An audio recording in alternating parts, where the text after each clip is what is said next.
min dhahirihima, walakin ra'aitu Rasulullah SAW yamsahu ala dhahirihima. Kalau seandainya agama ini bisa diambil dengan akal, artinya harus disesuaikan semua wahyu dengan akal. Yang benar adalah akal menyesuaikan diri dengan wahyu, jangan dibalik. Makanya banyak kelompok-kelompok atau orang menisbatkan diri kepada Islam, dia tolak wahyu dan dianggap tidak sesuai dengan akalnya. Ada orang menolak tentang azab kubur, ada orang menolak tentang adanya malaikat, ada beragam macam hal, pemahaman yang salah. Karena mereka mendahulukan akal dari wahyu. Yang benar adalah harus akal menyesuaikan diri dengan wahyu. Ikut dengan wahyu. Wahyu bilang ya akalnya sesuai untuk atau menyesuaikan diri dengan wahyu tersebut. Beliau mengatakan kalau agama ini bisa diambil dengan pendapat orang, semua orang bisa kasih pendapatnya semaunya saja, maka tentu berpendapat tentang mengusap kaus kaki dari atas, ya, dari bawah lebih pantas daripada atasnya. Tapi saya melihat Nabi SAW mengusap bagian atasnya. Maksudnya apa? Dalam Islam tentu ada hadis, ya, Nabi SAW yang membolehkan namanya mashul khuf, mengusap kaus kaki. Kata Nabi SAW dalam hadis Bukhari Muslim, bagi musafir, bagi mukim sehari semalam dan bagi musafir 3 hari 3 malam. Apa itu mashul khuf? Kalau seseorang di antara kita laki-laki atau perempuan sebelum dia memakai kaos kakinya, dia sudah bersuci, sudah wudu, tidak dalam keadaan junub, ya. Misal sudah mandi segar, kita sudah wudu lalu pakai kaos kaki. Sebelum pakai kaos kaki sudah wudu, ya. Pada saat batal wudunya batal karena keluar angin, karena kencing atau buang air besar, a'azzakumullah, semoga Allah memuliakan kita semua. Selain junub, batalnya hanya karena angin tadi, atau yang saya sebutkan keluar kotoran dari 2 dubur. Selain junub, maka kalau dia wudu lagi, cukup untuk kakinya diusap bagian atas kaos kaki, namanya mashul khuf. Bagi orang mukim yang tidak musafir sehari semalam bisa bertahan. Kalau antum keluar dari pagi kantor, wudu sebelum keluar, habis sholat subuh mandi, wudu kemudian pakai kaos kaki, pulang di rumah nanti malam. Terus sholat duhur, sholat asar, sempat batal wudu, wudunya cukup mengusap kaos kaki tersebut, tidak usah buka kaos kaki lagi. Itu hukum dalam syariat kita. Kata Ali radhiyallahu anhu, kalau seandainya agama ini mendahulukan akal, orang harus siapa saja bisa memberikan pendapatnya, maka tentu saja mengusap kaos kaki itu lebih pantas bagian bawahnya daripada atasnya. Karena yang kotor bagian mana? Bawah. Tapi agama ini bukan diambil dari pendapat. Memang wahyu yang menuntun. Akal yang harus sesuai dengan wahyu tersebut. Kita masuk kepada poin yang terakhir dalam penutupan bahasan kita adalah Ali radhiyallahu anhu memerangi kaum Khawarij yang keluar di zaman beliau. Jadi ada 2 kelompok dalam Islam yang ekstrim sekarang, menisbatkan diri pada Islam, tapi mereka keluar dari agama Islam jauh sekali. Kelompok yang subhanallah, kedua kelompok ini muncul di zaman Ali radhiyallahu anhu. Kedua kelompok ini muncul di zaman Ali, dan kita sudah tahu kita disuruh berpegang teguh pada sunnahnya Rasulullah SAW dan sunnah khulafa Rashidin. Di zaman Abu Bakar terjadi fitnah, dan ulama mengatakan peperangan yang terjadi terfokus kepada Musailam al-Kadzab dan beberapa orang yang seperti Al-Aswad al-Unsi yang lainnya, yang keduanya mengaku sebagai nabi setelah Nabi SAW, dan Abu Bakar memerangi. Maksudnya apa? Di tengah umat ini siapapun yang mengaku ada nabi setelah Nabi Muhammad SAW diperangi. Emang begitu. Dalam Islam tidak diakui itu masalah namanya Ahmadiyah. Mustahil, nggak mungkin. Nabi SAW mengatakan akan keluar di hadis sahih riwayatnya Imam Ahmad, akan keluar 50 orang dajjal, semuanya pembohong mengaku nabi setelahku. Ketahuilah aku penutup para nabi. Abu Bakar di zaman beliau, Allah berikan pelajaran kepada kita untuk menuntun, ya, atau mengikuti, mencontohi Khulafaur Rasyidin. Terjadi beliau memerangi Musailam al-Kadzab dan Aswad al-Unsi yang mengaku sebagai nabi, sampai tidak lagi fitnah itu. Di zaman Umar dan Utsman, dua-duanya terkenal dengan ekspansi Islam, ekspansi, jihad, perang, memasukkan Islam ke negeri Persia, ke negeri Romawi, besar-besaran. 2 khalifah ini. Di zaman Ali, penutup khalifah Rashidah ini, Allah subhanahu wa ta'ala memberitahukan kepada kita umat Islam akan adanya 2 kubu yang mengaku Islam, tapi mereka keluar dari Islam. Kalau tadi panjang lebar saya jelaskan tentang pengikut-pengikut Abdullah bin Saba, lahirnya kelompok Syiah. Dan subhanallah pendirinya seorang Yahudi. Kadang-kadang ada orang malu atau takut menyampaikan di tengah umat. Kenapa harus takut? Kelompok ini salah. Mereka mengatakan Quran kita kurang, mereka mengkafirkan sahabat, dan pendirinya Abdullah bin Saba. Orang Syiah sendiri tahu siapa pendirinya. Tapi mereka tidak mau akui kalau itu sebagai orang Yahudi yang pura-pura masuk Islam. Buku-buku kita ahli sunnah semuanya dinukil dengan riwayat yang sahih menyebutkan siapa Abdullah bin Saba. Gitu kan? Jelas-jelas pendirinya orang Yahudi. Dan tadi sudah panjang lebar, lebih dari 2 jam kita sampaikan bagaimana mereka menjadi penyebab fitnah yang besar. Gitu kan? Terjadinya perang Jamal antara Aisyah, Talha, Zubair dengan Ali radhiyallahu anhu ajma'in. Setelah itu mereka juga menjadi penyebab perang besar antara Ali dan Muawiyah di perang Siffin tahun 36 tadi perang Jamal, dan tahun 37 Hijriah bulan Safar itu perang Siffin. Ini kelompok, dan kita sudah diajarkan oleh Allah SWT, ditunjukkan bagaimana mereka menyebarkan fitnah di tengah-tengah kaum muslimin, dan kita disuruh untuk menjauhi mereka.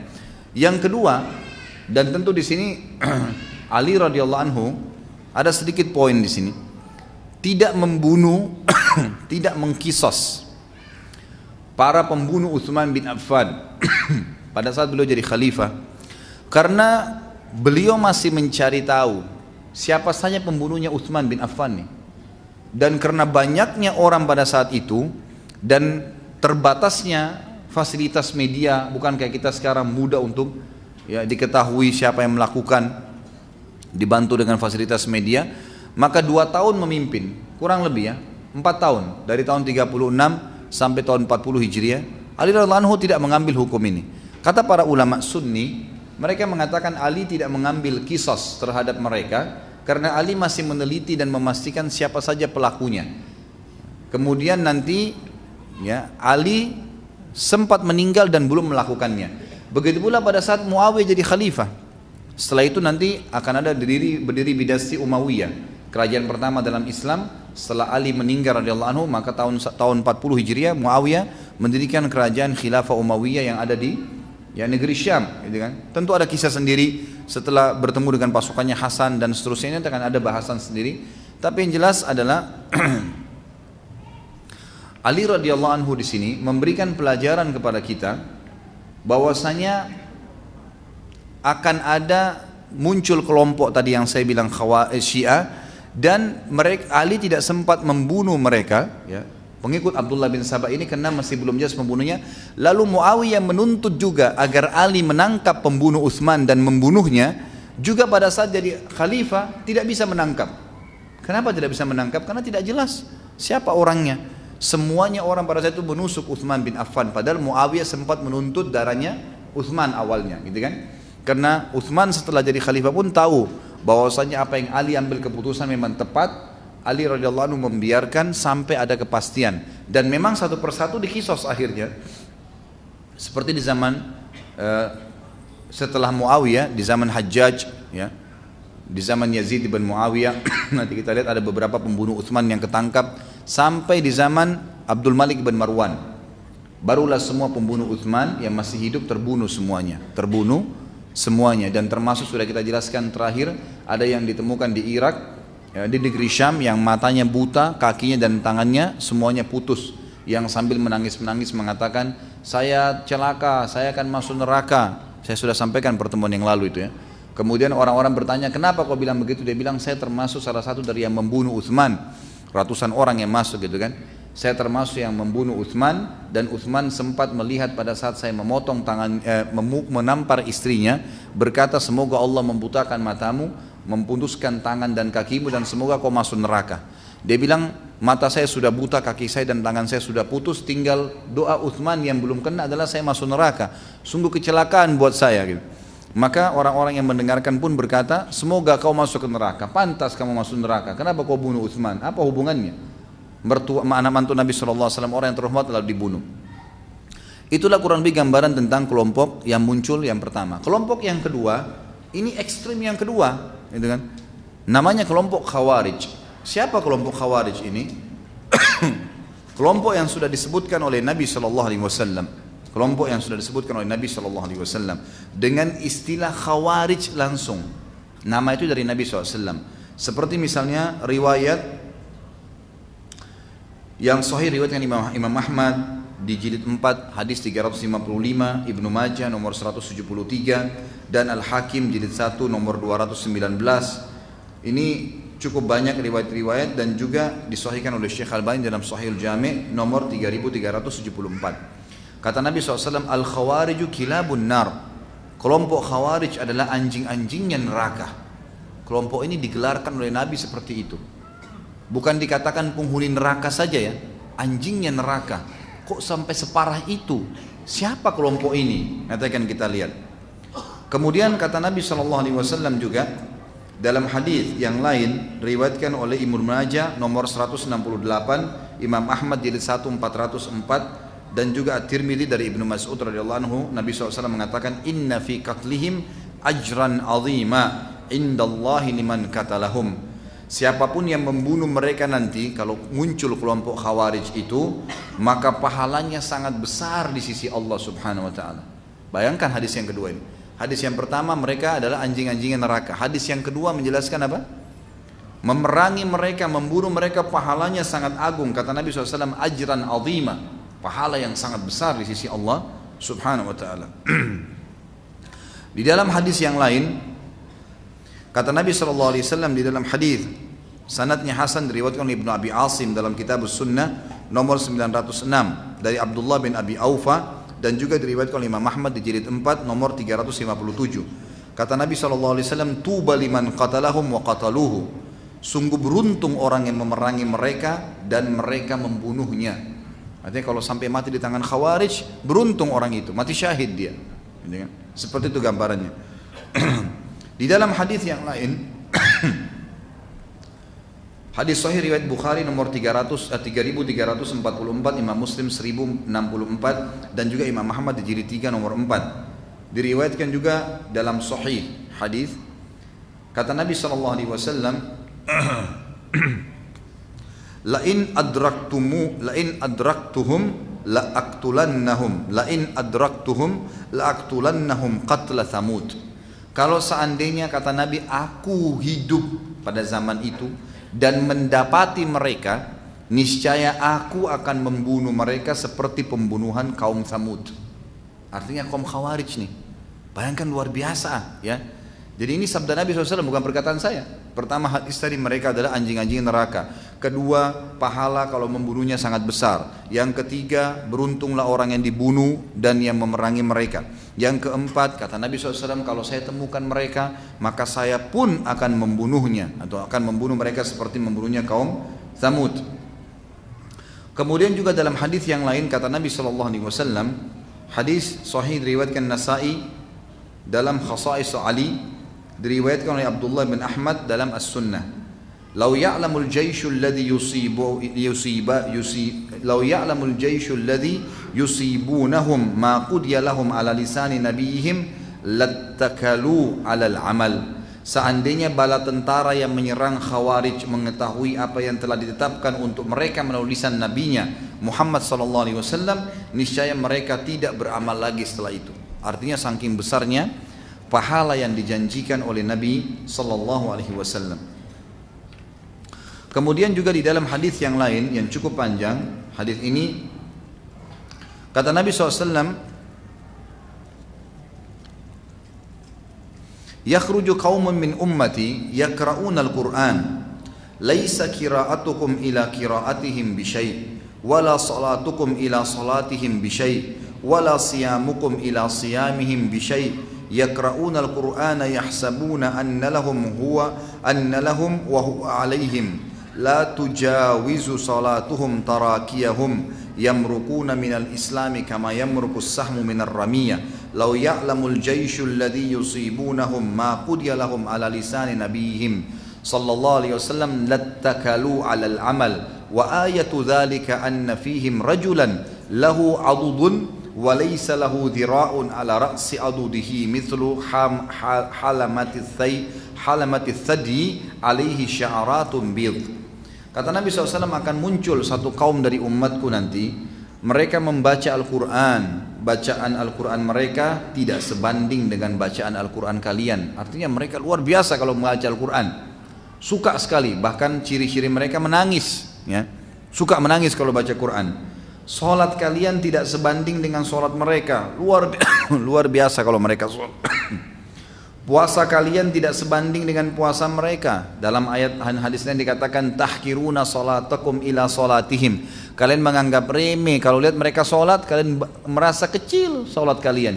Wa tahkiruna qiraatukum ila qiraatihim, dan kalian menganggap remeh juga bacaan kalian Quran terhadap bacaan-bacaan mereka. Wa siyamakum ila siyamihim, dan puasa kalian terhadap puasa mereka. Mereka mengira, orang-orang itu, kelompok itu, bahwa Al-Quran akan menjadi pembela bagi mereka, padahal sebenarnya akan menjadi seteruh bagi mereka. Jadi masalah buat mereka. Solat mereka tidak melewati kerongkongan-kerongkongan mereka. Artinya mereka solat iya, tapi mereka tidak faham makna solat itu.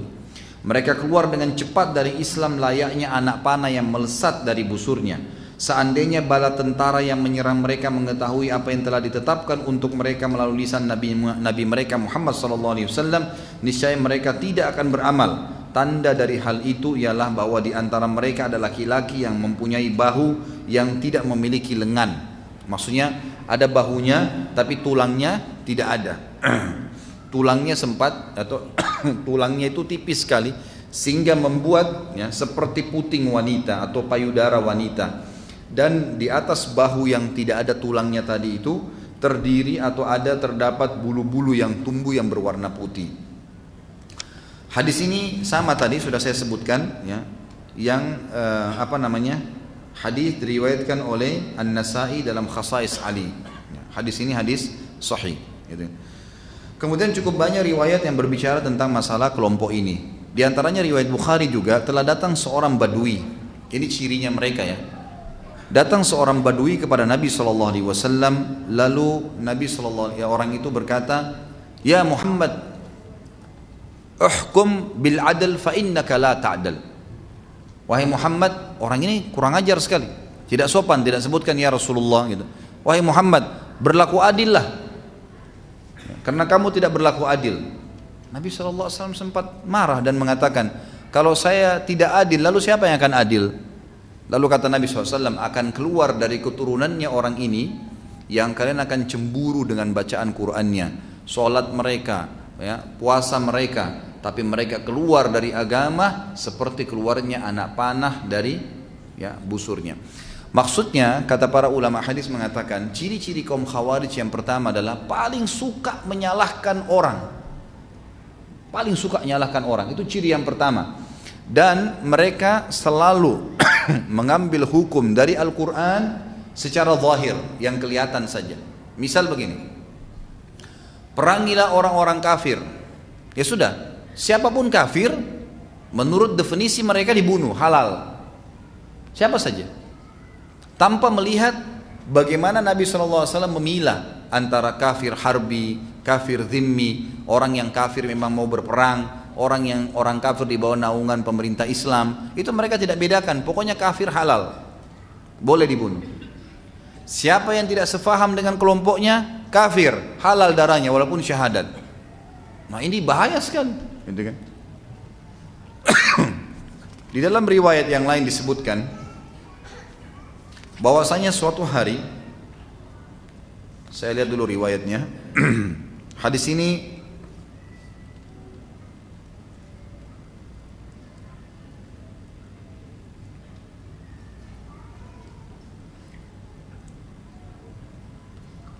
ya, diriwayatkan oleh Imam Ahmad dalam musnadnya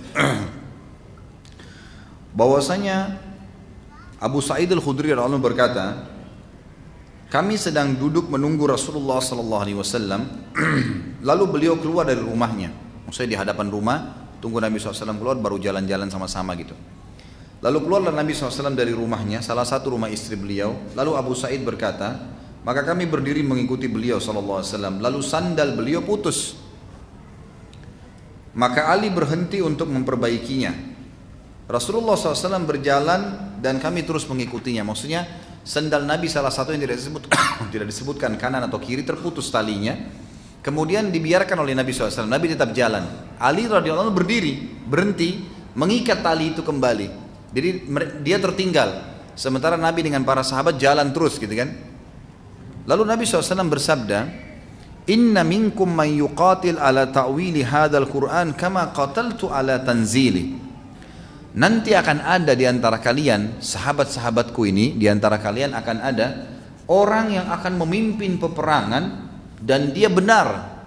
Dia akan memerangi kelompok orang yang mengambil Quran, gitu kan, secara takwil. Jadi interpretasinya sendiri, penjabarannya dia sendiri. Dia ambil hukum, begitu dia fahamin, tidak ambil pendapat ulama, langsung diterapkan. Seperti itu. Jadi dia tidak ambil hukum, jadi tidak belajar ilmu Al-Quran ini seperti apa yang diturunkan, tidak ambil dari pendapat para sahabat. Karena nanti kita akan jelaskan kapan jelasnya keluar kelompok Khawarij di zamannya Ali, dan mereka akan berperang melawan Ali radhiyallahu anhu. Nanti akan kita jelaskan itu. Ini masih baru dalil-dalilnya. Lalu kata Nabi SAW, kelompok itu nanti akan ada di antara kalian sahabatku yang memimpin peperangan dan dia benar. Dia benar. Dia benar, dia akan memerangi kelompok yang mengambil Quran secara takwil, sebagaimana saya memerangi kelompok Al-Quran secara tanzil, maksudnya seperti apa yang jelas dijelaskan dalam hukum. Maka para sahabat Abu Sa'id berkata, kami semua berharap orang itu, karena Nabi SAW memuji dia, karena dia akan memerangi kelompok itu, gitu kan? Maka kami semua berharap. Lalu di sisi kami ada Abu Bakar dan Umar. Artinya kami menunggu apakah Nabi tunjuk Abu Bakar atau Umar kah? Kalau tidak ditunjuk berarti kami lebih layak untuk itu. Lalu Nabi SAW sudah memahami kalau sahabat nunggu siapa yang akan ditunjuk yang memimpin kelompok yang akan memerangi kelompok ini nanti. Lalu kata Nabi SAW, yang saya maksud adalah yang sedang memperbaiki sendal saya. Maksudnya siapa? Ali radhiyallahu anhu. Ali nggak dengar waktu itu, Ali lagi perbaikin sendal. Tapi Nabi SAW sampaikan dan para sahabat menyaksikan masalah tersebut. Maka para sahabat berkata, kami pun mendatangi Ali lalu menyampaikan berita gembira bahwasanya kau akan berjihad dan kau akan sama posisi Nabi SAW pada saat beliau jihad melawan orang kafir karena ya, Al-Quran turun.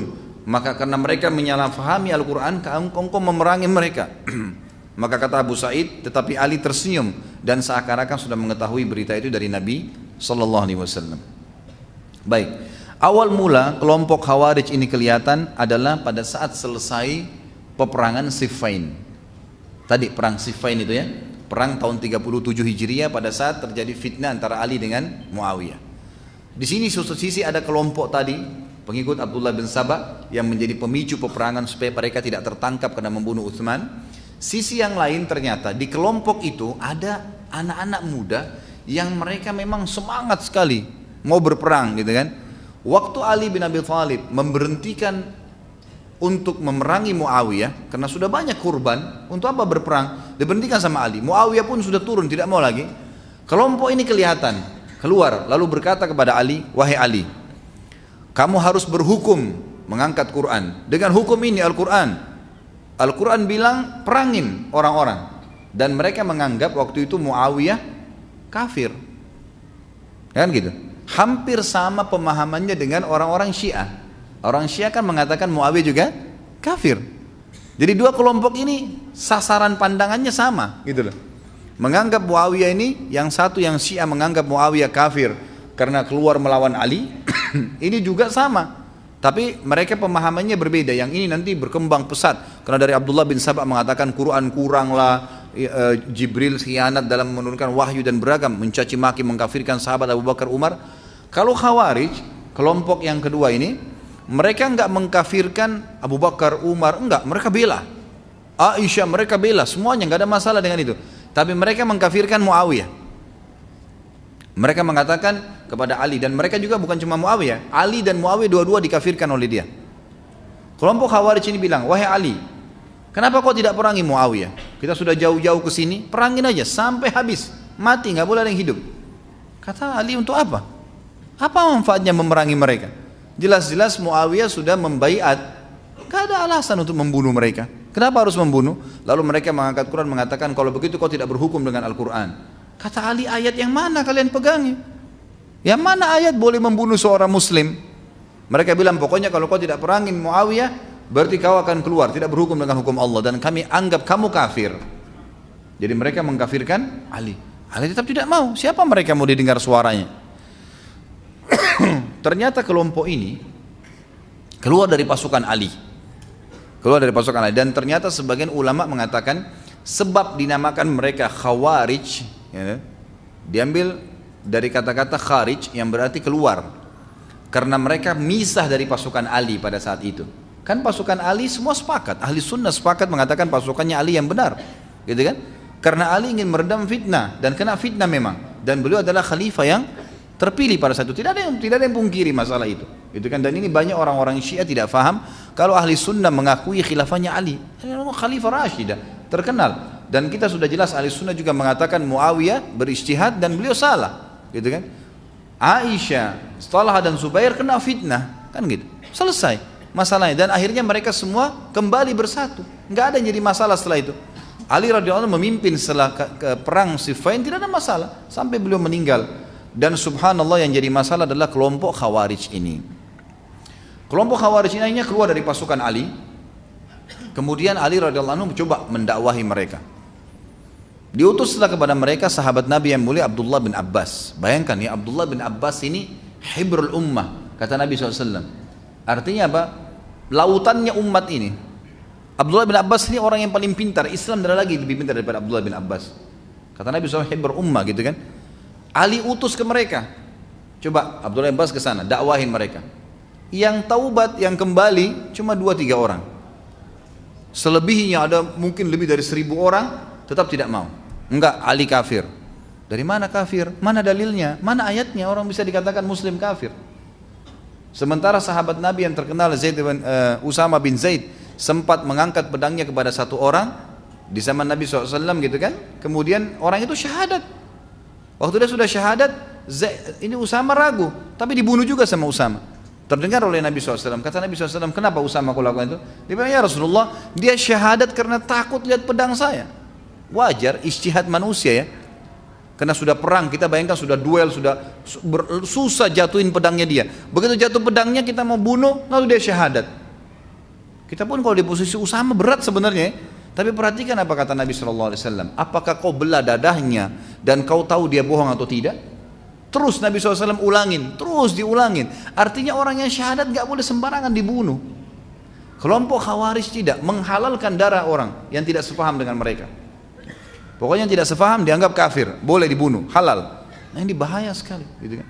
Makanya berbahaya. Pada saat itu mereka keluar didakwain. Abdullah bin Abbas dakwain tidak bisa taubat. Bagaimana kalau yang kayak kita sekarang? Saya dan antum mau mendakwain kelompok ini, dan sampai sekarang masih ada mereka. Fitnahnya ada, kan gitu.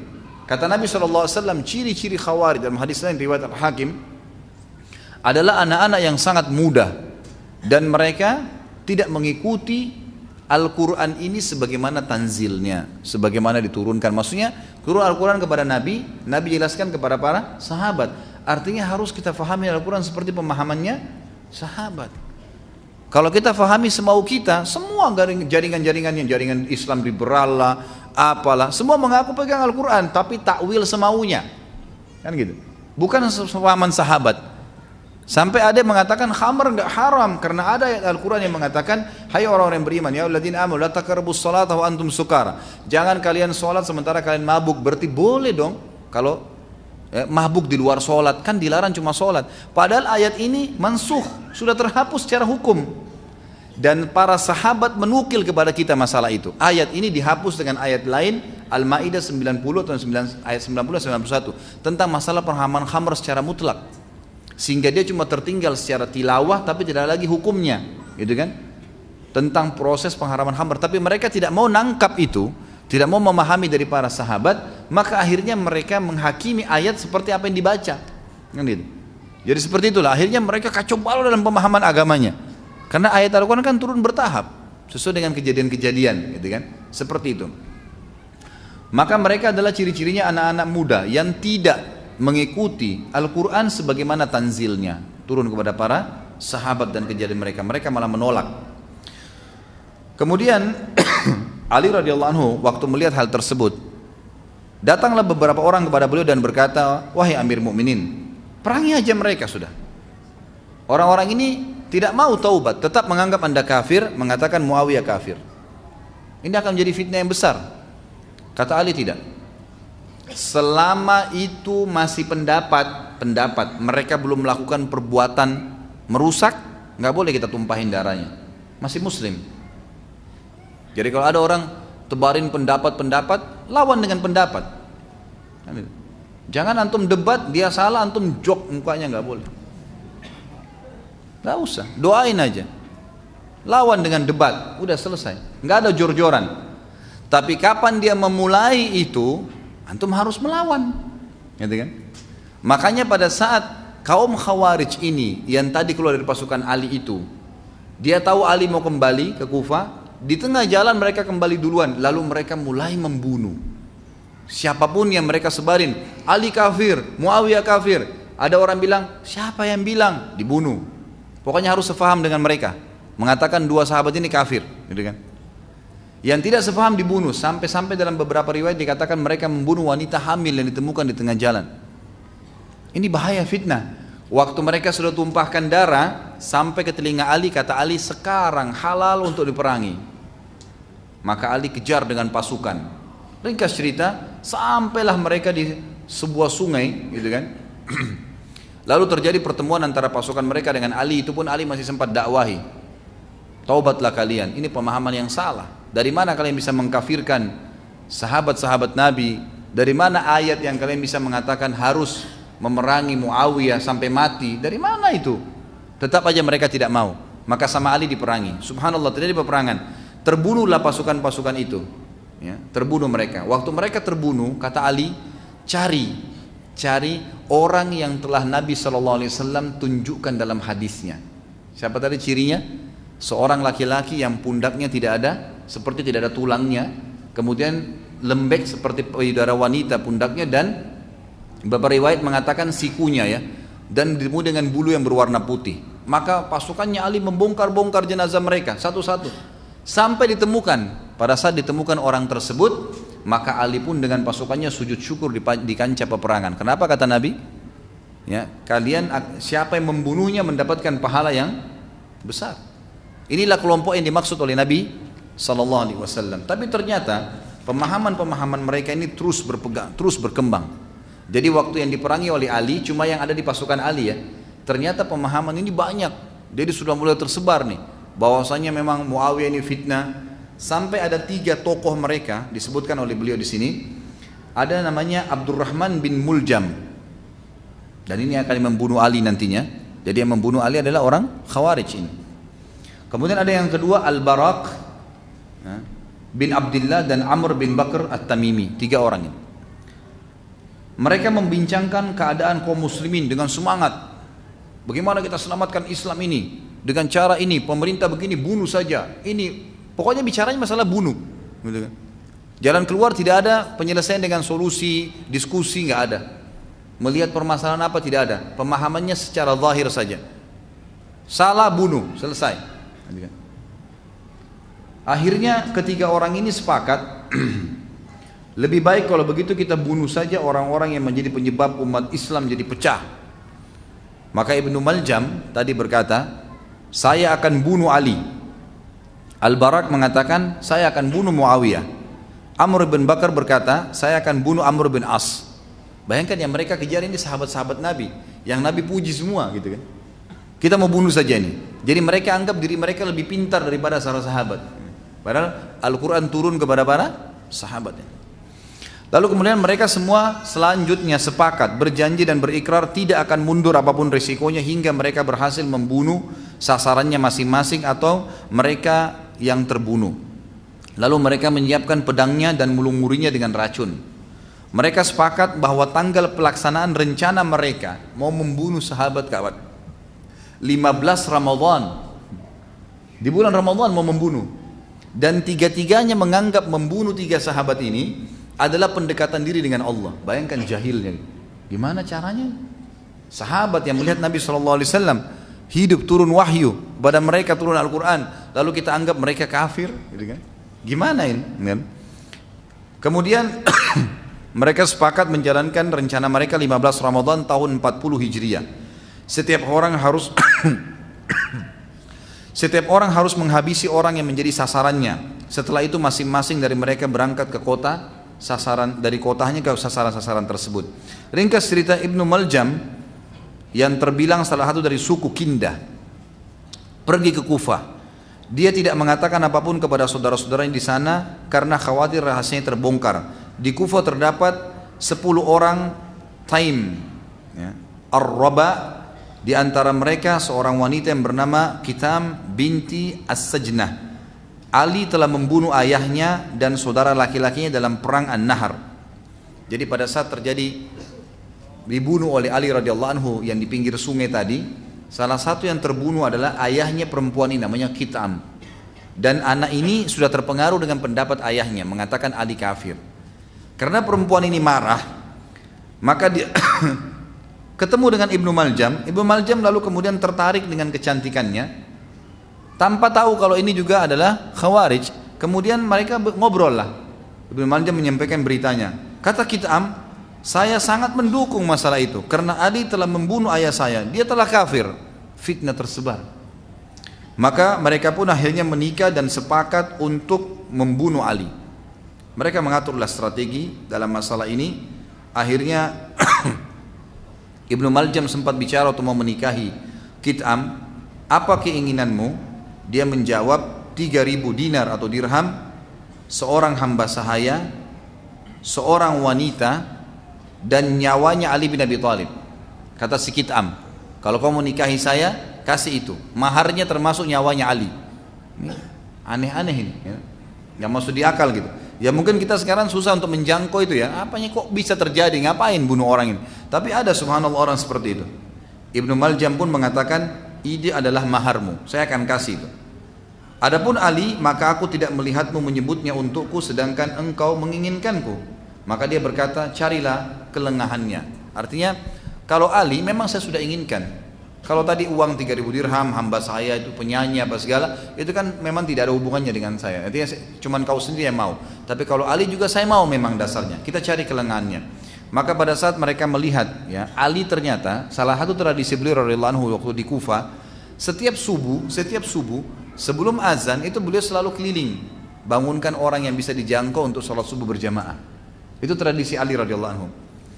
Ibnu Maljam pun akhirnya mengetahui kejadian tersebut, lalu kemudian dia berpikir untuk mengintai Ali pada saat subuh. Dan tepatnya hari Jumat. Subhanallah, orang yang mati hari Jumat apa? Bebas dari siksa kubur. Hadis sahih, riwayat Bukhari. Belum lagi dia sahabat Nabi, dijamin masuk surga, gitu kan? Kemudian hari Jumat subuh, tanggal 15 Ramadan tahun 40 Hijriah, maka keduanya tadi ini, laki-laki dan perempuan, Ibnu Maljam dan perempuan tadi, si Kitam itu, mereka mengintai Ali. Pada saat Ali keluar ingin sholat subuh, kemudian Ibnu Maljam pun menghantamkan pedangnya ke ubun-ubun Ali sambil berkata, hukum itu milik Allah, bukan milikmu, juga bukan milik kawan-kawanmu.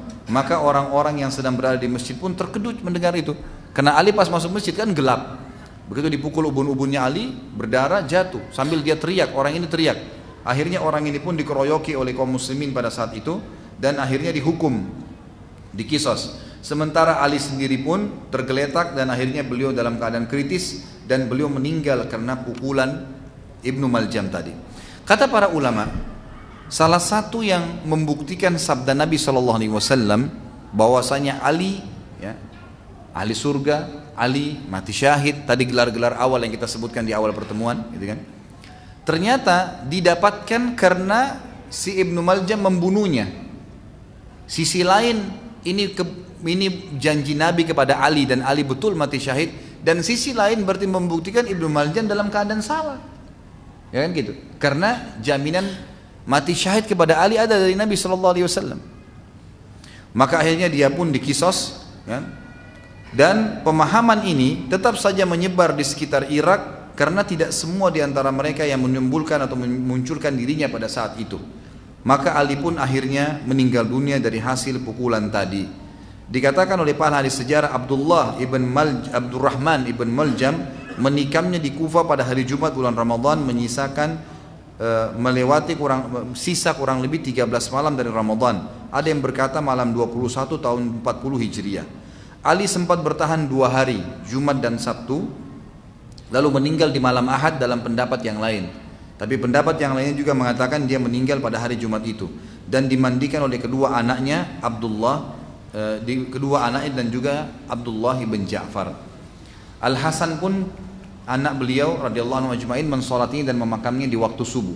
Al Hasan bin Ali berkata, wahai manusia, kemarin kalian telah berpisah dengan seorang laki-laki. Orang-orang sebelumnya tidak mendahulunya dan orang-orang sudahnya tidak menyusulnya. Maksudnya orang pasti akan meninggal juga. Rasulullah SAW mengirim pasukan lalu beliau menyerahkan panji kepadanya. Maka dia tidak pulang hingga Allah memberikan kemenangan kepadanya. Jibril di tangan di kanannya dan Mikail di kirinya. Dia tidak meninggalkan emas dan perak selain 700 yang dia sisakan dari gajinya dan dia siapkan untuk membeli seseorang pelayan.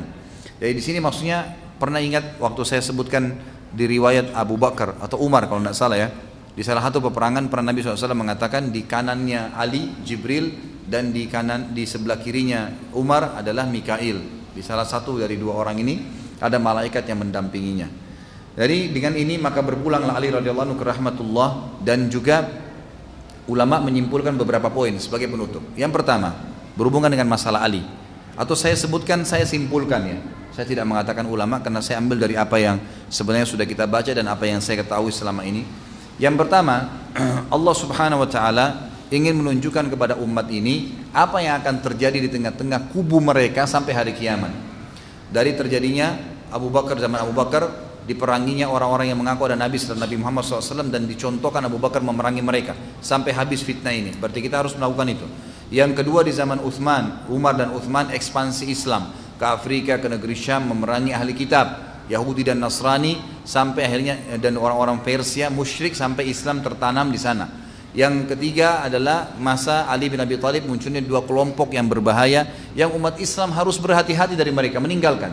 Syiah dari satu sisi, Abdullah bin Sabah pendirinya, kemudian juga dari sisi yang telah menyebabkan fitnah dan akhirnya berperangnya sahabat, dan dari sisi yang lain kaum Khawarij yang akhirnya membunuh dan mengkafirkan juga Ali serta ya Muawiyah. Allahu alam. Ini pelajaran yang pertama yang kita bisa ambil, bahwasanya memang Nabi Allah SWT ingin menyampaikan kepada kita pesan dari hadis Nabi SAW, alaikum bisunnati wa sunnatu khulafaur rasyidin mahdiyyin min ba'di addu 'alaiha bin nawajid, berpegang teguh pada sunnahku dan sunnah khulafaur rasyidin setelahku, berpegang teguhlah pada keduanya walaupun dengan gigi geraham kalian. Maksudnya semua kejadian di zaman Nabi SAW, di zaman khulafaur rasyidin, itulah yang akan sering terjadi di tengah-tengah umat. Tapi yang saya ingin titik-beratkan munculnya kelompok-kelompok yang berbahaya ini.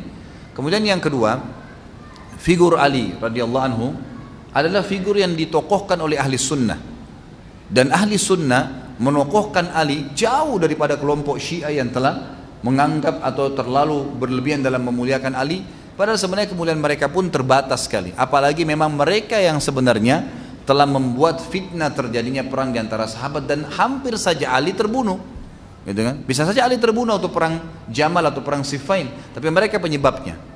Ini pelajaran yang lain, gitu kan? Bahwasanya Allah Subhanahu wa taala memberikan gambaran kepada kita tentang adanya kelompok-kelompok ini. Yang selanjutnya adanya kelompok Syiah dan kelompok Khawarij yang memang harus kita berhati-hati di dalamnya. Tentu ini hal-hal yang pelajaran yang diambil. Kalau dari sisi kepribadian Ali radhiyallahu anhu adalah orang yang perlu dijadikan sebagai panutan dari sisi ilmu, kezuhudan dan keberaniannya. Ya, ilmu, kezuhudan dan keberaniannya. Dan juga dari Ali diambil pelajaran bahwasanya Nabi SAW mengajarnya keterampilan perang, sehingga dia sangat berani dalam membela Allah dan Rasulnya, sehingga Nabi SAW memberikan kepadanya bendera atau panji di perang Khaybar, karena dianggap dia tidak akan pernah lari dari kancah peperangan, jadi tidak ada rasa takut dalam membela agama Allah Subhanahu wa taala. Mungkin ini insyaAllah yang kita bahas berhubungan dengan Ali radhiyallahu anhu. Tentu kalau teman-teman mendapatkan informasi yang lain tentang fadilah beliau ataupun ada hal-hal yang lain, mungkin itu adalah hal yang biasa ya, ini keterbatasan saya dalam mengumpulkan data, tapi insyaAllah kita yang penting sudah mengambil pelajaran dari kisah beliau. Dan alhamdulillah Allah sudah mudahkan kita membahas 4 orang khulafaur rasyidin, dan sisanya insyaAllah kita akan bahas nanti ya sahabat-sahabat yang lainnya. Tolong sebelum saya baca pertanyaan sekitar permasalahan ya. Jadi, sekali lagi jangan tanya masalah perbankan, asuransi, sholat ya.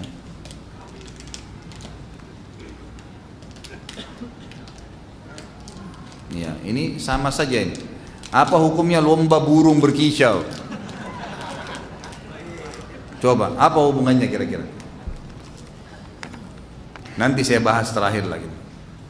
Meninggal hari Jumat dijamin bebas siksa kubur. Apakah secara otomatis bebas siksa kubur? Tentu dihubungkan antara dalil dengan dalil.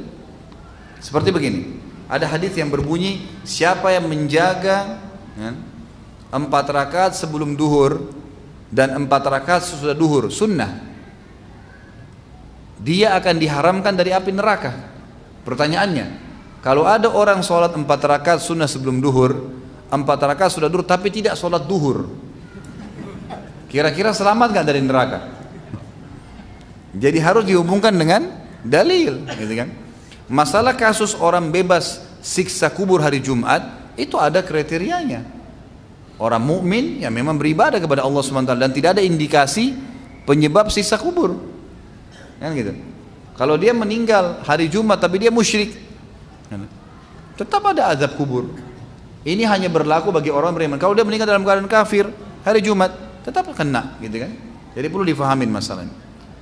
Contoh real golongan khawarij saat ini siapa? Saya tidak bisa tuduh siapapun ya, tapi itu ciri mereka.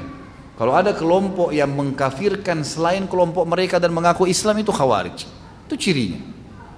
Kita tahu kalau kelompok-kelompok seperti ahli sunnah yang jelas tidak ada pengkafiran, gitu kan. Bahkan kelompok Syiah yang mengatakan Quran kurang, ahli sunnah hanya mengkafirkan dai-dainya yang sudah jelas-jelas mengatakan Quran kurang. Kalau awamnya orang yang ikut-ikutan lahir nggak ngerti, nggak ada mad'u didakwahi. Tapi kalau ada orang bilang Quran kurang, harus direvisi, Abu Bakar kafir, nah ini mengkafirkan seseorang sampai pada tingkat kufur. Karena sabda Nabi SAW, siapa yang mengucapkan kufur kepada saudaranya muslim, maka kalimat itu akan kembali kepada salah satu dari duanya. Kalau bertemu Abu Bakar dengan salah seorang dari orang yang mengkafirkan Abu Bakar, kira-kira siapa yang kafir? Ya jelas dialah, gitu kan. Nggak mungkin Abu Bakar. Sudah jelas-jelas ada hadis Nabi menjamin surga. Dia dapat hadis dari mana? Gitu kan? Nggak ada. Apa hukum memakai batu akik? Coba kira-kira apa hubungannya? Baiklah, karena sudah 2 pertanyaan sesuai dengan materi, gitu kan? Kalau pakai batu cincin biasa, tidak ada hubungannya dengan mantra-mantra, keyakinan, macam-macam khurafat, nggak apa-apa. Nabi SAW pakai cincin dan beliau menggunakan cincin di jari kelingking, gitu kan? Kalau perempuan biasanya dianjurkan dipakai di jari manis, gitu kan? Kalau laki-laki memang kelingking. Nabi SAW tidak pernah pindahin dari kelingking dan dianjurkan untuk tidak pakai cincin di 2 jari ini, telunjuk dan tengah, karena ini menyerupai komlut, gitu kan? Ini ada larangannya dalam hadis seperti itu.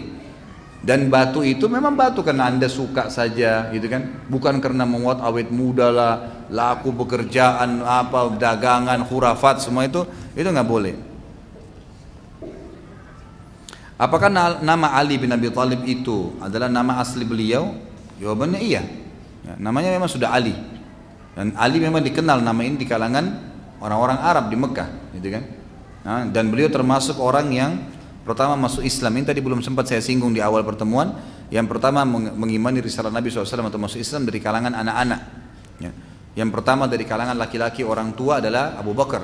Yang pertama dari kalangan wanita adalah Khadijah. Yang pertama dari anak-anak adalah Ali. Yang pertama dari budak adalah Zaid bin Harithah. Jadi kan itu memang orang-orang yang di sekitar rumah Nabi SAW. Apakah buku-buku yang mengatakan Ali dengan awalan Imam Ali itu adalah buku Syiah? Umumnya begitu, umumnya ya, karena memang tidak pernah secara khusus kaum muslimin mengatakan Imam Ali. Jadi dikatakan Ali radhiyallahu anhu, Abu Bakar radhiyallahu anhu. Dan perlu kita tahu ya, di dalam bahasa Arab teman-teman sekalian, tidak sama sekali masuk dalam kategori tanda kutip kurang ajar kalau menyebutkan nama orang. Ya, perlu difahamin ini ya. Allah Subhanahu wa taala selalu menyebutkan namanya saja. Dan Anda mengatakan Allah, ya Allah, gitu kan? Pernah gak kita khusus mengatakan ya Tuhan Allah? Enggak ada secara khusus. Dan itu bukan aib dalam bahasa Arab sama sekali. Karena tidak dihitung ada perilaku buruk di situ. Kalau kita kan mungkin di Indonesia tradisi kita kalau manggil orang lebih tua tidak sopan kalau panggil namanya. Itu tradisi, tapi jangan ditarik kepada semua orang. Enggak, kalau di negara Arab itu biasa saja gitu kan. Biasa saja orang memanggil nama gitu kan. Allah Subhanahu wa taala memanggil nama-nama itu, memberikan nama surah Muhammad, surah Ibrahim, surah Nuh gitu kan. Ya, itu biasa. Tentu kita bisa saja menghormati orang, tetapi bukan dijadikan sebagai tolok ukur. Berarti orang yang tidak panggil dengan panggilan sebelumnya itu berarti tidak sopan. Itu enggak. Seperti misalnya kita mengatakan Nabi Muhammad SAW. Siapa Nabi Anda? Muhammad SAW. Apakah itu tidak sopan kalau kita tidak bilang Sayyidina? Enggak. Karena kita sudah jalankan sunnah Nabi. Berarti baca salawat setelah beliau kan? Setelah nama beliau, itu yang dimaksud. Apakah ayah yang bekerja mencari nafkah bisa dikatakan termasuk berjihad? Iya, hadis sahih kan? Siapapun yang mencari rezeki untuk keluarganya, hadis Bukhari itu ya. Ikhlas mencari rezeki, maka ya, dia seperti orang berjihad. Kenapa Ali bin Abi Thalib radhiyallahu anhu tidak ikut perang Tabuk? Ali radhiyallahu anhu ya pada saat itu disuruh menjaga Madinah, disuruh menjaga Madinah oleh Nabi SAW. Dalam beberapa riwayat disebutkan masalah itu. Dan menjalankan perintah Nabi SAW berarti sebuah amanah, gitu kan? Karena Nabi SAW biasanya kalau meninggalkan Madinah, meninggalkan siapa yang menggantikan beliau, ada penggantinya. Jadi kayak raja di situ, gitu kan? Pengganti sementara. Seperti juga waktu Utsman bin Affan tidak ikut di perang Badar karena istrinya sakit dan Nabi SAW suruh.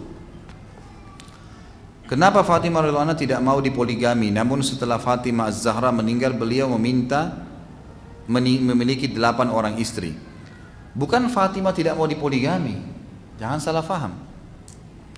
Waktu Ali radhiyallahu anhu sedang hidup bersama Fatimah, dan itu kan poligami pilihan ya, opsi. Setiap laki-laki mau poligami bisa, tidak mau bisa. Yang ada dalam riwayat yang disebutkan Ali memang tidak melihat ada hajat poligami pada saat ada Fatimah. Sempat ada beberapa masyarakat Madinah yang menawarkan kepada Ali anaknya Abu Jahal. Ada perempuan anaknya Abu Jahal masuk Islam. Maka mereka bilang, wahai Ali, nikahilah anaknya Abu Jahal. Lalu waktu Nabi SAW dengar, Nabi SAW naik di atas mimbar lalu mengatakan, saya tidak memungkiri hukumnya Allah. Artinya poligami itu adalah perintah. Silahkan yang mau kerjakan boleh, kata Nabi SAW. Tapi tidak layak anaknya Nabi bersatu dengan anaknya musuhnya Allah di bawah satu laki-laki. Jadi ada alasannya. Karena ayahnya dulu ini Abu Jahal, musuhnya Islam gitu kan. Ini anaknya Nabi, tidak layak berada di satu naungan laki-laki. Hanya itu saja sabda Nabi SAW. Jadi nggak ada penolakan poligami di sini. Sama sekali tidak ada. Setelah Fatimah meninggal dan Ali melihat ada hajat, dia menikah. Itu biasa saja. Tidak ada sesuatu yang perlu disorotin.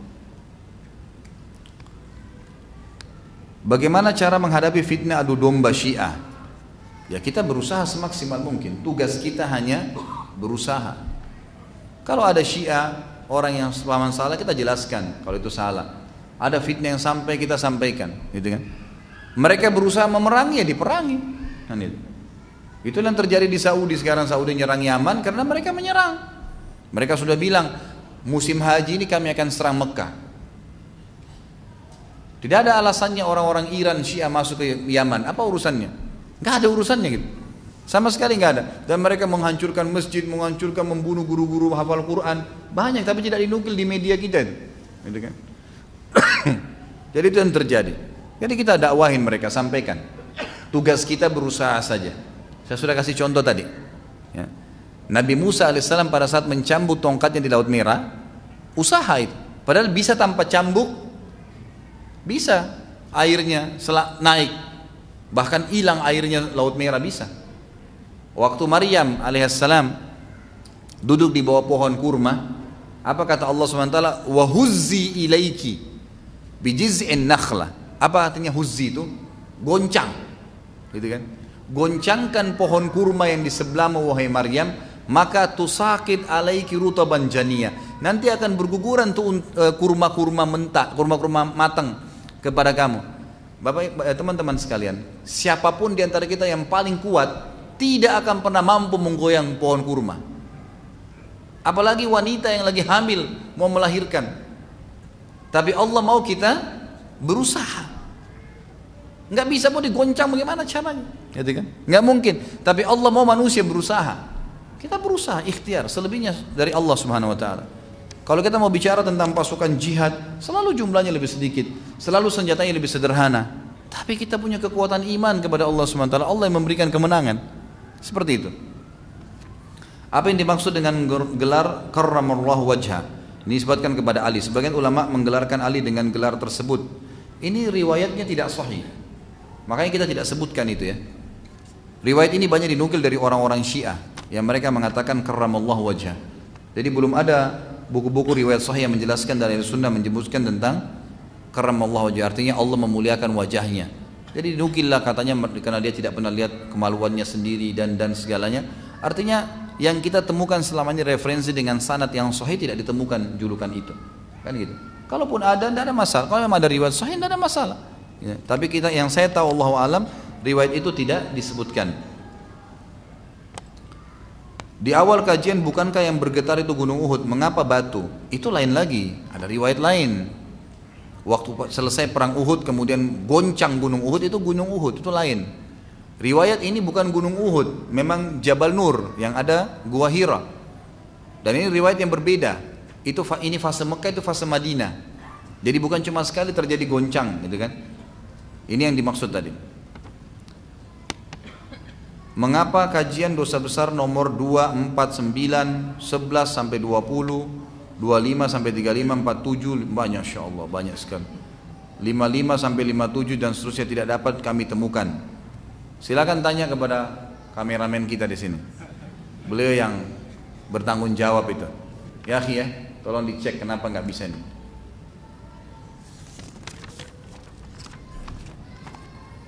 Akhir-akhir ini kata-kata jihad menjadi sensitif untuk diucapkan terkait dengan isu radikalisme. Bagaimana kita menyikapi hal tersebut? Berikan penjelasan yang benar. Berikan penjelasan jihad sebenarnya seperti apa, gitu kan? Kalau agama lain, saya sering kalau bertemu dengan orang non-muslim, kalau dia bicara tentang Islam, saya selalu lempar ke agamanya dia sendiri. Saya pernah ketemu dengan satu orang Katolik, turunan Chinese di pesawat. Lalu saya tanya, bagaimana pendapat Anda tentang Islam? Begitu lihat saya berjenggot, langsung semuanya buruk. Islam itu teroris, Islam itu keras, begini, begitu, semangat dia ngomong. Hampir setengah jam saya dengarin aja. Selesai dia ngomong, saya bilang, Bapak sudah selesai? Sudah. Baik, saya muslim Pak, bisa saya jelasin agama saya? Oh ya silakan Pak. Lalu saya jelasin. Pertama sekali saya balik apa yang selama ini dia bilang. Dari tadi dia bilang, saya bilang Pak, kalau ada orang satu Katolik membunuh, Bapak mau nggak kalau saya bilang semua Katolik membunuh? Oh nggak mau Pak. Nah begitu juga Islam. Bagaimana caranya kalau satu orang melakukan satu perbuatan yang Anda anggap buruk, Anda pukul rata semuanya? Nggak bisa. Satu orang Indonesia membunuh, semua Indonesia buruk? Enggak lah. Seperti tidak sehat akalnya gitu kan. Nggak mungkin. Saya bilang begitu, bagaimana caranya? Satu orang ABRI buat salah, semua ABRI salah? Enggak Pak, ya sudah. Lalu kemudian saya jelaskan, Islam tidak mengajarkan seperti itu. Dalam Islam ada namanya jihad. Jihad itu adalah membela, meninggikan kalimat Allah. Sekarang kalau Anda Katolik, diserang oleh agama apa saja selain Islam, Anda punya hak membela nggak? Punya. Anda punya istilah nggak dengan masalah itu? Ada. Perang suci. Ya kami juga sama. Jihad itu perang suci, gitu kan? Kalau orang Islam diserang, ya nyerang. Ya, Allah memberikan kita kelebihan untuk itu. Lalu saya jelaskan poin demi poin kepada mereka. Tidak usah khawatir teman-teman sekalian ya. Jangan justru dengan disebarkannya isu seperti ini lalu kemudian kita jadi khawatir menjelaskan. Justru saatnya menjelaskan. Ya, saatnya menjelaskan. Jihad adalah ibadah yang mulia di dalam agama kita. Gitu kan? Dan selalu saya jelaskan kalau itu salah. Kalau ada orang mengatasnamakan jihad kemudian membunuh sana sini sembarangan melakukan mengatasnamakan, ini tidak benar. Harus ada syarat-syarat dan rukun-rukunnya. Benarkah sebutan Nabi besar bagi Nabi SAW berasal dari Ahmadiyah? Karena dikatakan bahwa bagi Ahmadiyah Nabi besar itu Nabi Muhammad SAW, sedangkan Nabi kecil adalah Mirza Ghulam Ahmad. Allahu a'lam. Gitu kan? Mau mereka bilang Nabi besar, Nabi kecil, pokoknya Nabi kita Muhammad SAW Nabi dan tidak ada Nabi setelahnya, gitu kan? Itu intinya. Kalau Ahmadiyah mau mengaku sebagai agama sendiri silahkan, jangan ngaku Islam. Selama ngaku Islam pasti kita akan terus memperbaiki pemahaman yang salah, gitu kan? Dan saya sudah bilang tadi ya, selama orang-orang seperti ini, kaidah yang kita ambil tadi besar sekali. Selama mereka menyebarkan pemikirannya, kita lawan dengan pemikiran. kan itu. Mereka menumpahkan darah, ya dilawan dengan pertumpahan darah, kan gitu. Seperti itu. Jadi memang dihadapin dengan hal-hal yang pantas. Karena ada orang subhanallah bisa nerima dengan nasihat. Ada orang nggak bisa kecuali dengan cambuk. Memang begitu. Makanya dalam Islam ada kan. Ada potong tangan pencuri, ada dicambuk orang yang berzina. Ada hukuman itu. Ada manusia yang tidak cukup dengan lisan subhanallah. Apakah benar bahwa Umar radhiyallahu anhu pernah mengubur anaknya hidup-hidup sebagaimana yang tersebar di masyarakat? Ini khilaf di antara ahli sejarah tentang masalah itu, gitu kan? Ada yang mengatakan itu tidak benar karena tidak pernah dinukil riwayat itu. Ada ahli-ahli sejarah yang mengangkat kisah ini dan mereka bukan berarti, dan ini bukan diangkat sebagai aibnya Umar, bukan, gitu kan? Ini malah disebutkan tentang kisah Umar dulu sebelum masuk Islam. Kalau yang saya temukan ulama-ulama yang menukir riwayat ini pun yang mengatakan ini benar, itu mengatakan ini bukan aib bagi Umar bin Khattab, tapi kisah dan bahkan bisa jadi pelajaran kalau orang dulu bisa berbuat apapun sebelum Islam, setelah masuk Islam dia berubah, tidak ada masalah di mata Allah Subhanahu wa taala, kan gitu. Dan ini bukan sebuah hukum kok. Yang jadi masalah kalau sebuah hukum, gitu kan. Ini bukan hukum. Akhir-akhir ini banyak sekali broadcast tentang amalan dan keutamaan di bulan Rajab. Apakah ada tuntunannya menurut sunnah Rasul SAW? Ini juga sebenarnya tidak sesuai dengan materi kita. Tapi semua, saya sudah jelaskan di malam Kamis kemarin, semua hadis yang menjelaskan masalah fadilah bulan Rajab yang dinukil ya, yang saya temukan tentang puasanya, tentang ibadah khusus, ada fadilah di malam tertentu, ini semua hadisnya maudhu. Disebutkan oleh para ulama dalam hadis-hadis yang maudhu. Ustaz, apakah Khawarij itu kafir atau hanya sesat dan tidak kafir? Jika tidak, mengapa mereka dikatakan anjing-anjing neraka? Kalau yang kita mencap mereka kafir atau tidak, Allahu a'lam. Karena tidak ada riwayat menyebutkan mereka kafir. Yang ada hanya disuruh perangin, itu saja. Sampai mereka meninggalkan keyakinannya. Allahu a'lam, yang paling baik pendapat dalam masalah ini adalah mereka tidak dianggap kafir. Sebagaimana juga Syiah tidak dianggap kafir, gitu kan? Kecuali yang nyata-nyata memang sudah masuk padanya indikasi-indikasi kekufuran, kita katakan dia kafir, gitu kan? Seperti itu. Sampai di mana batasan ahlul bait dan bagaimana kita menyikapi orang-orang yang mengaku ahlul bait sekarang ini? Ahlul bait semua yang turunan Nabi SAW. Tugas kita menghormati mereka, gitu kan? Kalau yang mengaku sekarang ahlul bait itu hak mereka, silahkan saja, tidak ada sesuatu yang aib. Mereka kita perlakukan sebagaimana kita perlakukan kaum muslimin. Tapi kalau bertemu antara satu ahlul bait dengan orang yang biasa bukan ahlul bait, tentu lebih kita muliakan ahlul bait karena turunan Nabi SAW. Kita selalu baca dalam salawat kita kalau sholat kan, Allahumma salli ala Muhammadin wa ala ali Muhammad, kan gitu. Riwayat lain, Allahumma salli ala Muhammadin wa azwaji wa dzurriyyatihi. Ya Allah, berikanlah salam dan keselamatan bagi Muhammad SAW, istri-istri dan keturunannya. Dan juga ada riwayat tadi yang saya katakan kepada keluarganya, gitu kan. Jadi kita hormatin mereka. Selama yang kita hormatin di sini adalah mereka, kita hormatin, kita berikan apa yang kita mampu berikan. Tapi bukan berarti seperti yang dibuat oleh orang yang berlebih-lebihan, gitu kan. Yang berlebih-lebihan seperti sekarang banyak orang yang menisbatkan diri ke keturunan Nabi SAW, tapi keluar dari jalur, gitu kan. Keluar dari jalur sunnah, keluar dari jalur wahyu Al-Quran dan sunnah. Mereka malah menyebarkan hal-hal pemahaman yang salah. Ini tidak benar, gitu kan. Ini tidak benar. Apa sebabnya Rasulullah SAW menolak Abu Bakar dan Umar saat melamar Fatimah dan memilih Ali untuk Fatimah? Apakah wahyu? Saya tidak menemukan riwayat itu ya. Saya tidak menemukan kalau Abu Bakar dan Umar pernah melamar Fatimah. Ada dinukil dari beberapa referensi, tapi ini lebih cenderung kepada orang-orang Syiah. Ya, memang yang menyudutkan Abu Bakar dan Umar. Yang ada memang disebutkan ada beberapa orang yang pernah melamar, tapi Nabi SAW lebih memilih Ali, dan itu hak seorang mertua. Seorang laki-laki dilamar anaknya, ya sudah dia pilih siapa yang dia mau. Tidak ada masalah di situ. Kira-kira apa masalahnya? Apakah itu akan mengurangi kalaupun benar Abu Bakar, kadar Abu Bakar dan Umar? Sama sekali tidak. Sama sekali tidak mengurangi apa-apa, gitu kan? Ya, itu hal yang biasa. Apakah pernah ada sahabat pada zaman pengumpulan dan pembukuan Quran ketika Utsman menyuruh membakar seluruh Quran, kecuali Qurannya sahabat tersebut tidak mau sebab Qurannya langsung dia dapat dari Rasulullah SAW? Kalau tidak salah sahabat itu Ibnu Mas'ud. Tidak ada riwayat masalah itu. Yang ada dan sudah kita bahas di zaman Utsman bin Affan, semua riwayat yang menjelaskan masalah perilaku Utsman disepakati oleh sahabat. Bahkan yang ada Abdullah bin Mas'ud, Abdullah bin Umar, Abdullah bin Abbas, 3 sahabat ini yang terkenal ahli-ahli Al-Quran, semuanya mendukung perilaku Utsman bin Affan. Karena Utsman pada saat membakar itu bukan membakar karena ingin menghilangkan Quran, bukan, gitu kan? Agar tidak jadi perselisihan di antara kaum muslimin. Dan memang sudah dinukil, sudah dicatat secara lengkap ya di kulit unta yang memang tujuannya untuk jadi referensi, dan Utsman bin Affan tulis banyak, dikirim ke semua wilayah-wilayah kaum muslimin. Bagaimana cara menceritakan tentang sahabat Rasulullah SAW agar anak-anak kami menyukainya hingga dapat mandiri dan mempraktekkan akhlak perilaku Rasulullah beserta para sahabat. Bacakan saja, nggak usah khawatir. Tetapi mungkin lebih disederhanakan bahasanya. Seperti misalnya ada buku-buku yang diterbitkan sama teman-teman perisai, ya, Ustaz Nizar Jabal sama teman-teman itu kan ada kisah-kisah sahabat, lebih dibahasakan, lebih disederhanakan. Coba beli kemudian ceritakan. Coba diceritakan kepada anak-anak dan selebihnya serahkan kepada Allah Subhanahu wa taala.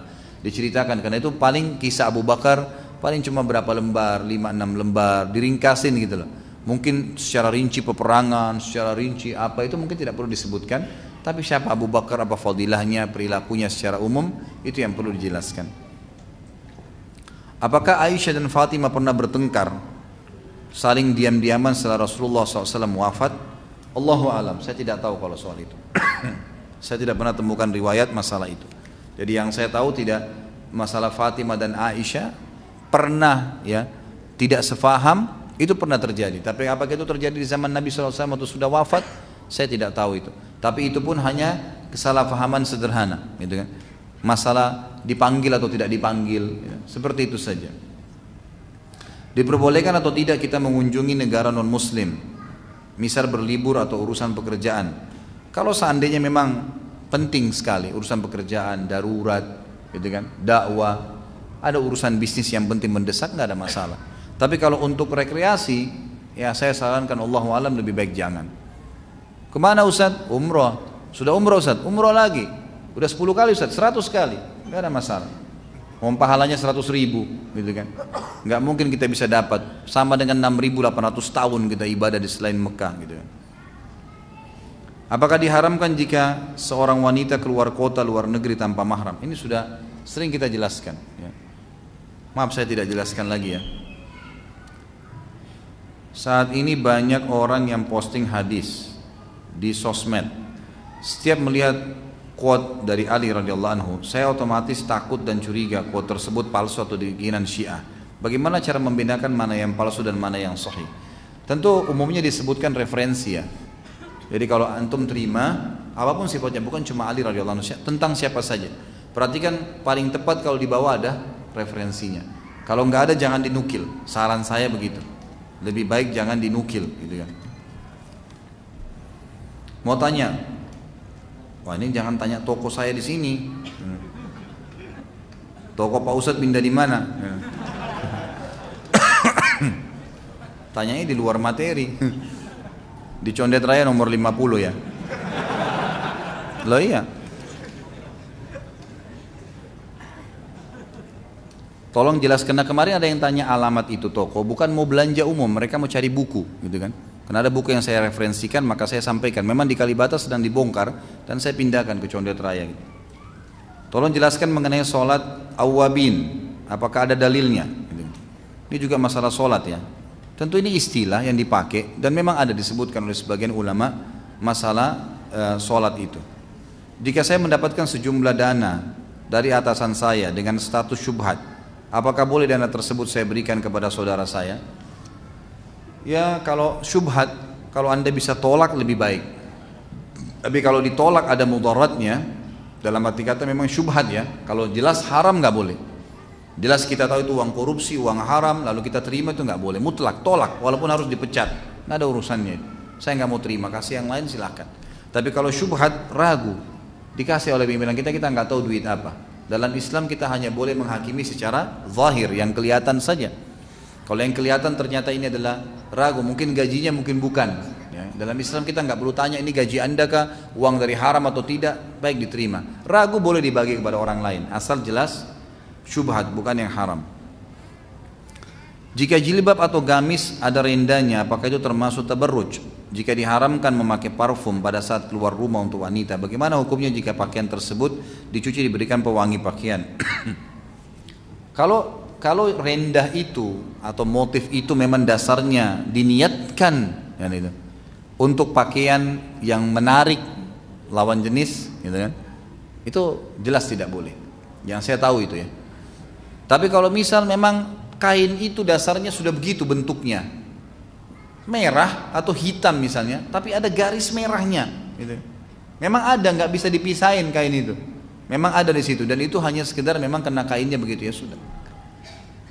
Makin jauh wanita dari pakaian syuhrah, pakaian yang bisa menarik perhatian orang sehingga terhitung tabarruj, makin baik, makin aman buat dia.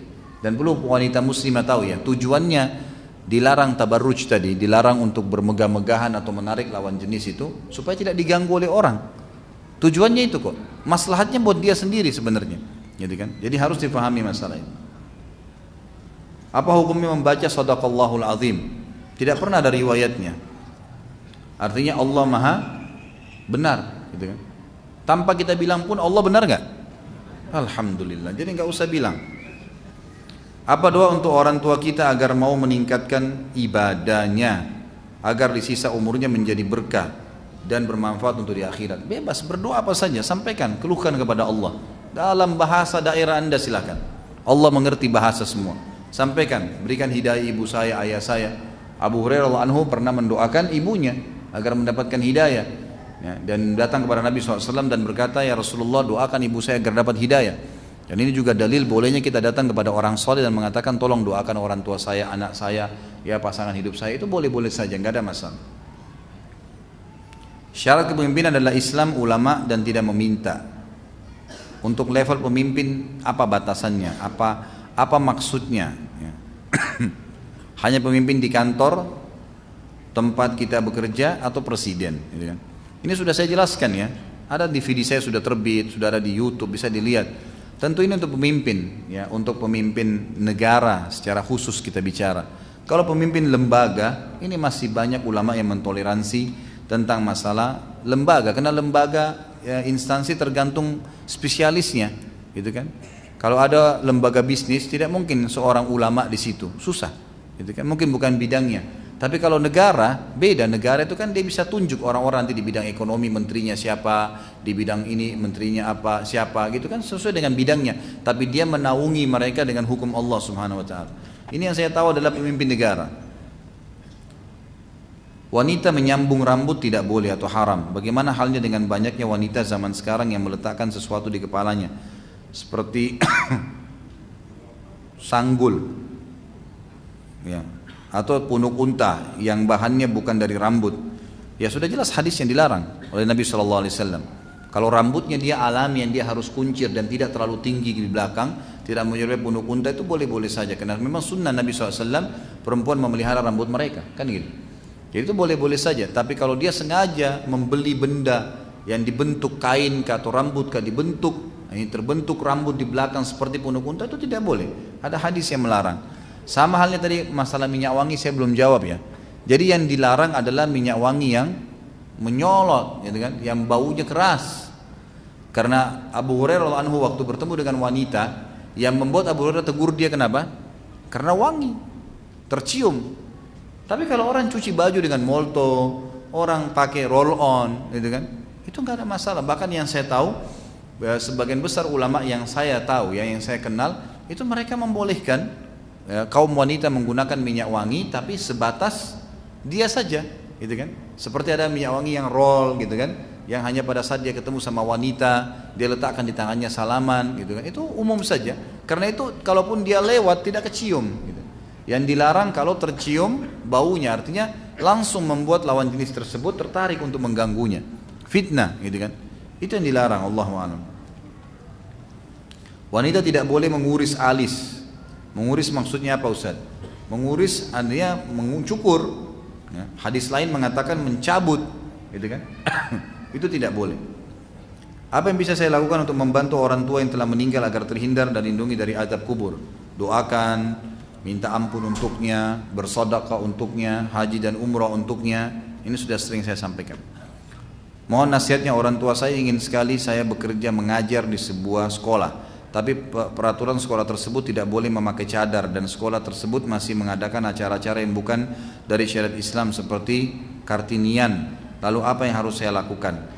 Coba tawarkan, kan ibu atau orang tua anda kan cuma sekedar mau anda bekerja. Saya yakin itu poinnya, gitu kan? Saya yakin itu poinnya. Jadi kalau bisa dipastikan ada kerjaan, nah, yang bisa lebih baik cari sekolah-sekolah Islam misalnya, atau cari sebuah usaha yang bisa mendatangkan hasil dan bisa dilihat oleh orang tua, insya Allah bisa jadi solusi itu. Insya Allah bisa jadi solusi. Karena kalau anda paksakan masuk, masalahnya begini, sekuat apapun iman seseorang, kalau dia bergabung di sebuah lembaga yang minimal syubhat, itu susah, gitu kan? Susah. Bagaimana caranya kita mengatakan baju saya tidak terbakar, ya, sementara kita masuk di ruangan yang kiri kanannya api semua, gitu kan? Walaupun kita jaga, tetap minimal baunya. Apa kata Nabi SAW? Orang yang berkumpul dengan orang yang baik seperti dia melewati minyak wangi. Kalau dia lewat minimal cium bau wangi. Kalau dia mampir bisa dapat hadiah atau bisa beli. Kalau majelis yang buruk seperti nafikhul kir, orang pengipas arang. Kita lewat di depannya minimal kalau tidak membakar bajumu maka kau akan kena cium bau tidak enaknya. Itu minimal. Jadi tetap ada tampiasan gitu kan. Seorang mukmin harus lebih hati-hati. Apakah puasa Ayyamul Bid harus di tanggal 13, 14, 15 berurutan atau boleh tidak diselingi tanggal 16 Hijriah kemudian tanggal 15 tidak bisa berpuasa? Yang afdal 13, 14, 15 afdal. Lalu ulama menjabarkan mengatakan seperti Syekh Utsaimin rahimahullah mengatakan boleh tanggal berapa saja. Boleh tanggal berapa saja, tapi 3 hari, mohon maaf, ulama-ulama seperti Imam Ahmad mengatakan boleh hari lain, tapi tidak berurutan, tidak harus 13, 14, 15, bisa berurutan tapi tidak harus 13, 14, 15. Jadi misal 1, 2, 3, 7, 8, 9 boleh. Syekh Utsaimin mengembangkan lebih jauh mengatakan sekarang fatwa terakhir beliau sebelum meninggal rahimahullah, beliau mengatakan Ayyamul Bid boleh juga, tentu lebih afdal 3 hari berturut-turut, tapi kalau orang ada uzur maka dia boleh menggantinya dengan hari lain. Intinya dia puasa 3 hari dalam 1 bulan. Ya, Allahu a'lam, ini yang saya tahu. Apakah benar kalau makan di masjid tidak akan mendapatkan rumah di surga? Dari mana ini? Nah, ini saya baru dengar. Jadi nggak ada riwayat itu. Kalau disebutkan dalam riwayat di zaman Nabi SAW ada saja, ya, ada saja orang makan di masjid. Kita tahu ada membuka puasakan orang di masjid, itu nggak ada masalah. Bagaimana kalau makan kecil atau minum? Insya Allah nggak masalah ya. Yang penting jaga kebersihan masjid, intinya itu. Mohon diterangkan tentang puasa Rajab. Sudah saya jelaskan tadi, riwayatnya semuanya lemah. Bukan lemah lagi ya, maudhu sebenarnya.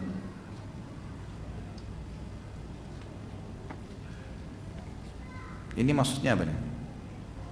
Baik, tolong dijelaskan secara ringkas tentang Abdullah bin Sabah. Abdullah bin Sabah orang Yahudi dari Yaman yang masuk ke Madinah di zaman Uthman bin Affan. Lalu dia menyebarkan fitnah pertamanya adalah dia mengatakan Abu Bakar dan Umar, ya, tidak layak jadi khalifah. Itu yang disebarkan pertama. Lalu sama Uthman dianggap karena dia waktu itu masih sendirian dan idenya dia begitu, maka sama Uthman dikeluarkan dari kota Madinah. Mungkin dia sakit hati waktu itu, dia membentuklah ide-ide itu di luar kota Madinah, kemudian dia membentuk orang-orang yang membenci Uthman dan akhirnya membunuh Uthman bin Affan.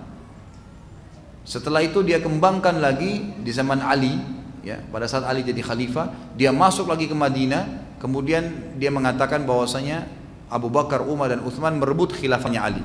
Saya sudah jelaskan tadi, sama Ali ditangkap, kemudian Ali suruh dia taubat, dia enggak mau, lalu Ali bunuh, gitu kan? Dihukum oleh Ali radhiyallahu anhu. Jadi memang dia seorang Yahudi yang sengaja menyebarkan kepasadan. Apakah mungkin kaum Syiah dan Khawarij bersatu? Mustahil, enggak mungkin terjadi. Karena dua pemahaman, mereka saling bunuh ya, gitu kan? Yang sekarang terjadi itu banyak orang saling bunuh, gitu kan? Jadi mereka saling, karena kaum Khawarij mendukung Aisyah. Dia tidak mengatakan Aisyah kafir, nggak mengatakan Abu Bakar sama Umar kafir, tapi mereka mengatakan Ali kafir. Sementara orang Syiah justru menokohkan Ali. Berarti kalau untuk menyatukannya susah. Yang satu mengkafirkan Ali, yang satu mendukung Ali, gitu kan? Semoga Allah berikan hidayah ya. Ini fitnah di tengah umat. Dan saya kalau bicara tentang kelompok ini, saya tidak bicara tentang individu ya. Jadi jangan ada yang tersinggung, ada yang merasa ini, enggak, ini secara global. Anda tangkap secara global, jadi jangan mudah tersinggung. Orang yang mudah tersinggung itu paling cepat celaka gitu. Ya. Apakah benar ada riwayat yang mengatakan kepada Ali ketika Ali radhiyallahu anhu meninggal dibunuh oleh Ibnu Muljam, orang-orang menangkapnya, memotong kedua tangannya serta mencongkel matanya. Allahu alam, saya tidak pernah tahu soal itu. Tapi yang saya tahu dia dikisos, dia dihukum pada saat itu, ya dihukum. Bagaimana keadaan orang-orang yang menyerang Muawiyah dan Amr bin As? Tidak disebutkan dalam riwayat. Yang saya tahu mereka tidak berhasil. Mereka tidak berhasil. Yang menyerang Muawiyah dan Amr bin As tidak berhasil. Tadi dua orang itu ya. Karena memang mereka pada saat keluar sebelum tiba di negeri Syam, mereka kan dari Irak ya keluarnya. Ternyata mereka temukan Ibnu Maljam ketangkap dan akhirnya dikisos. Tadi saya kembali pertanyaan pertama nih, apa hukumnya lomba burung berkicau? Banyak yang bilang boleh. Karena seperti lomba baca Al-Quran. Bagaimana caranya itu? Enggak ketemu gitu. Masa kicau burung sama dengan lomba baca Al-Quran? Al-Quran kita memang disuruh perindah suara. Hadis Bukhari kata Nabi SAW, Man lam yataganna bil Quran falaysa minna. Siapa yang tidak memperindah suaranya dalam Al-Quran maka bukan dari golongan kami. Enggak ada hadis yang mengatakan siapa yang tidak ikuti suara burung atau membuat pertandingan burung gitu kan. Itu enggak ada. Yang ada malah kita dianjurkan membebaskan burung itu. Saya kan pernah bilang gitu. Ngapain Bapak Ibu sekalian, mohon maaf sekali lagi jangan tersinggung ya, saya bicara secara umum, nggak ada orang yang saya tuduh. Ngapain dulu 2-3 jam bersiul depan burung? Mana lebih besar manfaatnya itu daripada baca 2 juz Al-Quran 2 jam? Habis-habisin waktu, uang, nggak ada gunanya. Subhanallah, saya lihat orang yang kena fitnah ini besar sekali bahayanya gitu. Dia duduk itu lama, bersiul, dimandiin, diurus segala. Kalau dia mandi lebih baik, pahalanya lebih besar. Biarin burungnya mandi sendiri, kenapa? Allah sudah ciptain. Uangnya bisa dipakai yang lain, banyak manfaatnya. Dan tidak ada hadis menyuruh kita memelihara binatang burung, nggak ada. Gitu kan? Jadi lebih baik ditinggalkan. Allahu a'lam. Coba sibukkan dengan hal yang baik-baik. Karena maksud saya nanti akan sia-sia saja waktunya, gitu kan? Terlebih lagi kalau sudah sampai mengira pertandingan kicau burung sama dengan pertandingan Al-Quran. Wah ini sudah jauh sekali gitu. Baik, mungkin begitu dulu. Mudah-mudahan Allah SWT berkahi majelis kita. Dan juga Allah mengampuni semua kesalahan kalaupun terjadi di majelis ini. Allah maha pengampun dan maha penyayang, mengetahui niat kita masing-masing. Niat kita baik, ingin meninggikan kalimat Allah Subhanahu Wa Taala, mempelajari kisah-kisah tauladan orang-orang yang luar biasa yang telah mendahului kita dari kalangan sahabat yang sudah dijamin masuk surga. Kita memohon kepada Allah SWT agar disembuhkan seluruh umat Islam yang masih sakit, dilunasi semua orang yang terlilit utang, diberikan hidayah orang yang belum dapat petunjuk, dimudahkan untuk mengamalkan orang yang sudah mendapatkan ilmu, dan juga kita meminta dengan kemahamurahannya Allah ya dalam majlis ilmu yang mulia ini agar Allah menyatukan kita di surga firdausnya tanpa hisab, sebagaimana Allah menyatukan kita di tempat yang mulia ini. Mungkin begini saja, kalau ada benar dari Allah, kalau ada salah dari saya mohon dimaafkan. Subhanakallahumma bihamdika asyhadu an la ilaha illa anta astaghfiruka wa atubu ilaik. Wassalamualaikum warahmatullahi wabarakatuh.